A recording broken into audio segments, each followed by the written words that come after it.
Welcome to the Celtic Llama. In today's video, I'll be showing you how to crochet the Granny Square motif number 28.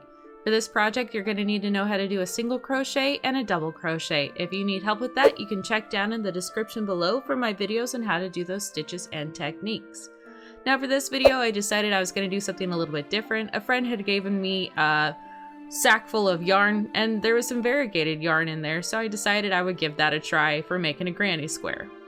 So to get started for round 1, you are going to chain 4 and then you're going to work 11 double crochets in the last chain from the hook, and then you will join with a slip stitch. Alright, for round 2 you're going to start off by chaining 3 and then you're going to work a double crochet into the same space as where you join with the slip stitch. Then you'll start the repeat of working 2 double crochets into each stitch, and you'll repeat this all the way around and you will join with a slip stitch. So you can kind of see how it's coming along. Alright, for round 3 we're going to start off by chaining 1 and then we're going to single crochet into the same space as the slip stitch, and then we're going to chain 2. Then we're going to go straight into the repeat, which is going to be skipping the next stitch, followed by single crocheting into the following stitch and then chaining 2. You'll repeat this all the way around and you'll join with a slip stitch.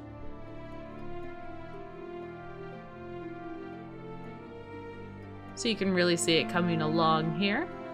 For round 4, we're going to start off by chaining 3 and then we're going to work 3 double crochets into the chain 2 space from the row below.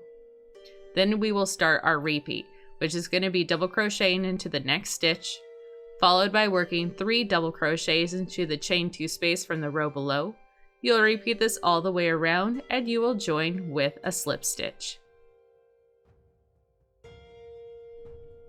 Alright, it's looking good. Now let's finish off with round 5.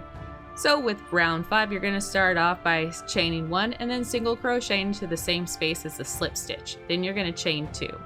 Then you'll go into the repeat of skipping the next stitch, followed by single crocheting into the following stitch and chaining 2. You'll repeat this all the way around and you will join with a slip stitch. And there you have it. That is how you do the Granny Square motif number 28. Hopefully you found this video helpful. If you did, please give it a like, and I look forward to seeing you in the next crochet video. Have a happy crochet day.